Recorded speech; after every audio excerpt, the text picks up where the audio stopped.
ఈ వీడియోలో భారీగా బలిసిన బాహుబలి దున్నపోతలా ఉండే వెంకీగాడు సడన్ గా బొచ్చి పీకేసిన కోళ్ళ ఎలా మారిపోయాడో తెలుసుకుందాం.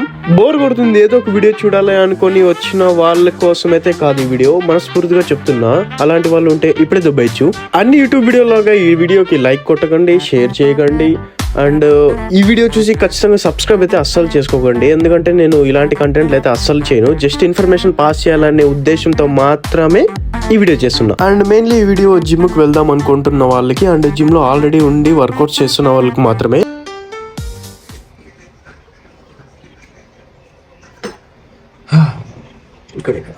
హాయ్ హాయ్ హాయ్ అందరికి. ఇప్పుడు జిమ్లో జాయిన్ కాబోయే నిబ్బాస్ జాయిన్ అయ్యి ఒక 1 to 1.5 year అయిన ప్రతి ఒక్కరి కోసం ఈ వీడియో. ఫస్ట్ ఆఫ్ ఆల్ నేను ఒకటి చూపిస్తాను.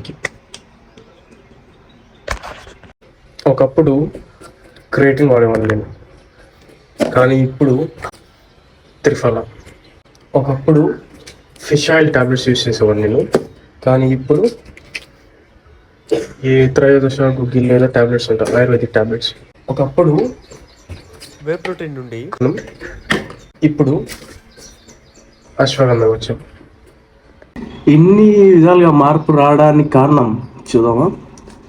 ఫస్ట్ ఆఫ్ ఆల్ నేను జిమ్ స్టార్టింగ్ పోయిన ఒక 6 to 7, 8 months బాగా కంటిన్యూగా అన్నీ బాగుండే, మంచి ఫిజికల్ గ్రోత్ ఉండే, అన్నీ బాగుండే. కానీ పోను ఇదిగానే మీదే క్రియేటింది. పోను ఏమైందంటే చిన్నగా బ్యాక్ పెయిన్ అనేది స్టార్ట్ అయింది. అట్లాంటివన్నీ మనం పట్టించుకోం కదా. బ్యాక్ పెయిన్లో అవన్నీ వస్తే మనకి ఎంత చెప్పండి. బ్యాక్ పెయిన్లు అలాంటి అందులోనే మనం మోటివేషన్లు అవి ఇవన్నీ చూస్తుంటాం. అండ్ నేను నా ఇన్స్పిరేషన్కి డేవిడ్ గోగిన్స్, తన వీడియోలు చూసేవాడిని, బాగా ఇన్స్పైర్ అయ్యి చిన్నగా పెయిన్ స్టార్ట్ అయినా అలాగే కంటిన్యూ చేశాను అనమాట జిమ్. నేను అలాగే కంటిన్యూ చేయడంతో ఇంకేముంటుంది తెలుస్తుంది కదా, సివియర్ అయిపోయింది పెయిన్. అప్పుడు ఇలా అయితే అవ్వదని చెప్పేసి హాస్పిటల్కి వెళ్ళిపోయా. వాళ్ళు ఎంఆర్ఐ తీపియాలన్నారు. ఎంఆర్ఐ తీపిచ్చిన తర్వాత తెలిసింది ఏమంటే L4 and L5 దగ్గర డిస్క్ బల్జ్ అయిందని తెలిసింది. ఓకే సార్, అప్పుడు ఇలా డిస్క్ బల్జ్ అయిందంటే ఏమో తెలియదు, మనకి ఫస్ట్ టైం తింటున్నాము. ఓకే ఇప్పుడు దీనికి ఏమేమవుతుంది అనుకున్నా. జిమ్ నువ్వు చేయకూడదు, అసలు వర్కౌట్స్ జోలికి పోకూడదు అన్నారు ఫస్ట్. అప్పుడు ఎట్లా అయిపోయింది, నాలుగు నుంచి అడిక్ట్ అయిపోయే జిమ్కి. సడన్గా జిమ్ చేయకూడదు అది ఇది అలా అనేవాడికి. అసలు ఓకే ఫస్ట్ మనం గెట్ బ్యాక్ అయితే వేద్దాం, ఫస్ట్ కొంచెం బాడీ రిపేర్ అయితే కానీ తర్వాత చూసుకుందామని స్టార్ట్ చేసా. అప్పుడు ఇవన్నీ ఈ క్రియేటిన్ నుంచి అశ్వగంధ అన్నీ మానేసి ఈ న్యాచురల్ ప్రోడక్ట్స్కి అయితే వచ్చా. చాలా హాస్పిటల్స్ అయితే ఫస్ట్ ప్రాబ్లం తెలియకుండా పెయిన్కి అయితే తిరిగా, టెంపరీగా సొల్యూషన్ వచ్చేది కానీ పర్మనెంట్గా అయితే ఏది కాదు. తర్వాత ఎంఆర్ఐ తెప్పించిన తర్వాత సర్జరీ చేయాలన్నారు. సర్జరీ ఇట్లాంటివన్నీ మంచిగా తగ్గొద్దని సరే పైన మాట్లాడుతుంది.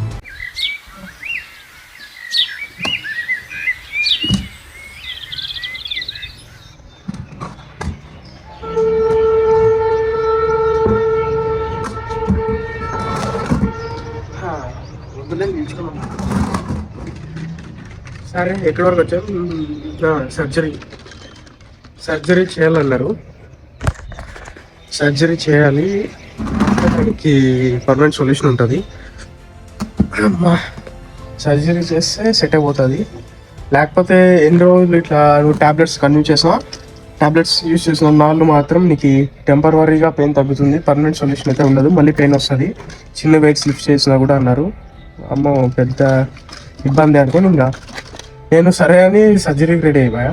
కానీ మావాడు ఉన్నాడు పురుగు అని, ఇట్లా సర్జరీ వద్దు, మళ్ళీ లైఫ్లో చాలా ఇబ్బంది పడాల్సి వస్తుంది, ఆల్రెడీ మనకి అయిందిలేండి, ఎక్స్పీరియన్స్ చెప్తాను అది ఇది అని చెప్పేసి సర్జరీ క్యాన్సిల్ చేసుకొని అప్పుడు వెతకడం స్టార్ట్ చేశాను అనమాట. నేను సర్జరీ కాకుండా ఈ ప్రాబ్లంకి సొల్యూషన్ ఉంటుందా, ఒకవేళ ఉంటే దాని కాస్ట్ మనం ఎఫర్ట్ చేయగలుగుతామా, ఎంత ఉంటుంది అది దాన్ని ప్లాన్ చేసినప్పుడు ఒక ఆయుర్వేదిక్ ట్రీట్మెంట్లో సైంటిఫిక్గా ఇట్లా సర్జరీ లేకుండానే పాసిబుల్ అవుతుంది, పర్మనెంట్ సొల్యూషన్ ఉంది అని తెలిసింది. ఇంక అప్పుడు హైదరాబాద్ అటు ఇటు చూసానమాట. మళ్ళీ నా లక్ ఏంటో మా హిందూపూర్ నియర్ బై దగ్గరే ఒక గవర్నమెంట్ ఆయుర్వేదిక్ హాస్పిటల్ అయితే ఉందన్నమాట.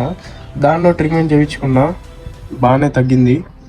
దాని తర్వాత ఇంకా ఒక 80% అలా పెయిన్ తగ్గిపోయింది, అంతా నార్మల్ అయిపోయాను అనే అప్పుడు ఎగ్జామ్ స్టార్ట్ అయిపోయాయి కాలేజ్లో. ఇంకా వచ్చేసాను అనమాట కాలేజ్కి వచ్చిన తర్వాత ఇంకా ఎగ్జామ్స్ అంటే తెలిసిందే కదా, 2.5 to 3 hours కష్టంగా కూర్చోవాలా.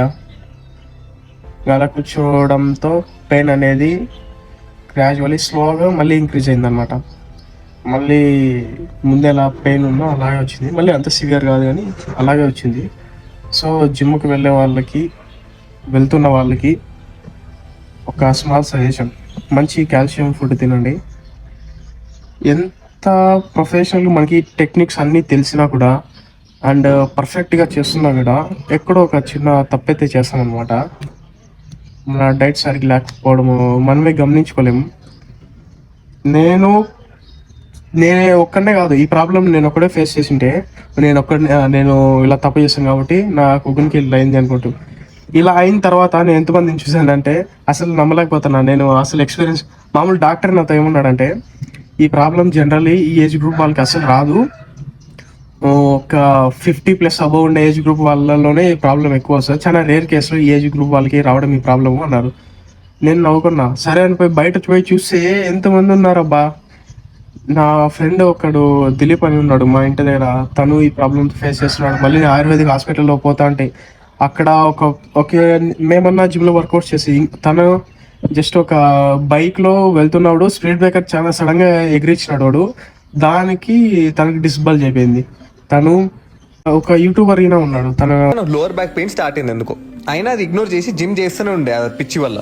నీకు కాలేజ్ అయిపోయింది, హైదరాబాద్కి వచ్చేసిన, ఇక హైదరాబాద్ ఒక జిమ్ జాయిన్ అయ్యి వర్కౌట్ చేస్తుంటే పెయిన్ చాలా ఎక్కువైంది. ఇంకా ఇట్లయితే కాదని చెప్పి డాక్టర్ దగ్గరికి వెళ్ళా. డాక్టర్ స్కాన్ చేయించాడు, ఎంఆర్ఐ స్కాన్ చేపిస్తుంటే నాకు తెలిసింది ఏంటంటే L2 L3 L3 L4 L4 L5 disc bulge లేని, L5 S1 డిస్క్ బల్జే కాకుండా హైట్ రెడ్యూస్ అయింది. ఇంకా స్కాన్ రిపోర్ట్ చూసి డాక్టర్ బాబు నువ్వు జిమ్ చేయొద్దు, మానేయాలని చెప్పిండు. అది వినగానే నాకు చాలా బాధ తీసింది, ఎందుకంటే ఆయన చాలా మంది ఉన్నారు అవ్వ, నాకు ఇప్పుడు తెలుస్తుంది ఇంతమంది ప్రాబ్లమ్ ఫేస్ చేస్తున్నారా, పర్ఫెక్ట్ రీజన్ ఏంది దీనికి ఇలా అవుతున్న దానికని. మంచి కాల్షియం ఫుడ్ తినకపోవడమే అనిపిస్తుంది నాకైతే. ఒక్కసారి ఇలాంటి ప్రాబ్లమ్స్ ఫేస్ చేసాక మరి ఎన్ని తిన్నా ఏం ప్రయోజనం చెప్పండి. ఫ్యూచర్లో ఎప్పుడు మనం కొంచెం హెవీగా వెయిట్స్ లిఫ్ట్ చేసినా ఈ ప్రాబ్లం అనేది మళ్ళీ వస్తూనే ఉంటుంది. సో మీ అందరికీ ముందుగా చెప్పొచ్చేది ఏమంటే మంచి కాల్షియం ఫుడ్ తినండి. కరెక్ట్ మీకు పెయిన్ గురించి చెప్పడం మర్చిపోయా.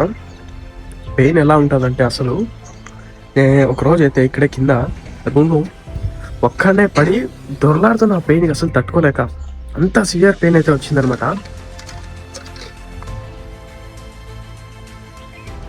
ఈ జ్యూసి ఒకప్పుడు క్రియేటివ్ తాగేవాడిని, మంచి ఫ్లేవర్లు అది ఇది. ఇప్పుడు ఇది త్రిఫల్ తాగుతానా, భలే చేదు, అలా ఉంటుంది పెయిన్. జస్ట్ ఇప్పటికినా నేను ఇట్లా ముందరికి ఇంత బెండ్ అయ్యేది, అంతకు మించి బెండ్ అయినా అనుకో కరెక్ట్ ఈ ఏరియాలో లాగేస్తుంది. అలా ఇలా పెయిన్ కాదు, చిన్న పనులకినా చేసుకోవడం చాలా ఇబ్బంది అవుతుంది. ఎక్కువ దూరం నడిచినా, ఏమైనా జంపింగ్ యాక్టివిటీస్ చేసినా, బైక్ ఎక్కువ డ్రైవ్ చేసినా పెయిన్ వివరించదగ్గర ఉన్నట్లు ఉండదు, చంపేస్తుంది అసలు. మంచి రిజల్ట్స్ వస్తున్నాయి, ఇంకా ఇట్లే కంటిన్యూ చేస్తే మంచి రిజల్ట్స్ వస్తాయి అనుకునే టైంలో ఇలా అయిందనమాట నాకు. దాంతో మొత్తం పోయింది. అప్పటి నుంచి ఎందుకు తిరుగుతాను ఎక్కువ కూర్చుంటే అంతే. ఒకసారి ఇట్లా అయినాక తెలుస్తుంది, అన్ని ఫేస్ చేస్తాను నేను. ఇప్పుడే జిమ్ స్టార్ట్ చేస్తున్నా, లేకపోతే స్టార్ట్ చేసిన వాళ్ళకైతే చెప్తానా, ఖచ్చితంగా మంచి కాల్షియం ఫుడ్ అయితే తీసుకోండి. ఒకసారి ప్రాబ్లం ఫేస్ చేసినాక మళ్ళీ ఇంకా ఫ్యూచర్లో ఎంత దానికి మనం ట్రీట్మెంట్ తీసుకున్నా ఎప్పుడో కూడా ఫ్యూచర్లో అయినా గెట్ బ్యాక్ అవుతుంది పెయిన్. ఇప్పుడే చెప్పొచ్చేది ఏంటంటే మంచి హై కాల్షియం ఫుడ్ కింద తీసుకోండి. అండ్ జిమ్లో వర్కౌట్స్ చేసాము, జాగ్రత్త. ఎంత జాగ్రత్త చెప్పినా మనం వినలేండి, నేనే లేదు కూడా వేరే వాళ్ళు మాట్లాడేవారు. అండ్ ఈ వీడియో చూసి ముఖ్యంగా సబ్స్క్రైబ్ చేసుకోండి, లైక్ కొట్టండి, కామెంట్ చేయండి అని ఎవరిని నేను అనను. ఎవరైతే జిమ్కి రీసెంట్గా అయితే వెళ్తున్నారో అండ్ 1 to 1.5 year ఇలా ఉంటుంది కదా, ఒక మిడిల్ ఎక్స్పీరియన్స్ ఉండే వాళ్ళకి షేర్ చేయకపోయినా పర్లేదు వీడియో, జస్ట్ ఒక ఇన్ఫర్మేషన్ లాగా చెప్పండి, అదే ఇలా ఉంటుందంట ప్రాబ్లము, చాలా మంది ఫేస్ చేస్తున్నారు, నువ్వు కొంచెం జాగ్రత్తగా ఉండు, మంచి ఫుడ్ తీసుకుంటూ అని జస్ట్ ఒక నాలెడ్జ్ పిల్ల చెప్పండి, చాలా అంతే. షేర్ చేయకపోయినా పర్లేదు. మనము ఈ వీడియో మీ వ్యూస్ కోసం ఏం చేయట్లేదు, జస్ట్ ఒక ఇన్ఫర్మేషన్ పాస్ చేయాలి అనే ఉద్దేశంతో చేస్తున్నా కాబట్టి జస్ట్ ఇన్ఫర్మేషన్ వాళ్ళకి అందితే దట్స్ ఎనఫ్. బాయ్.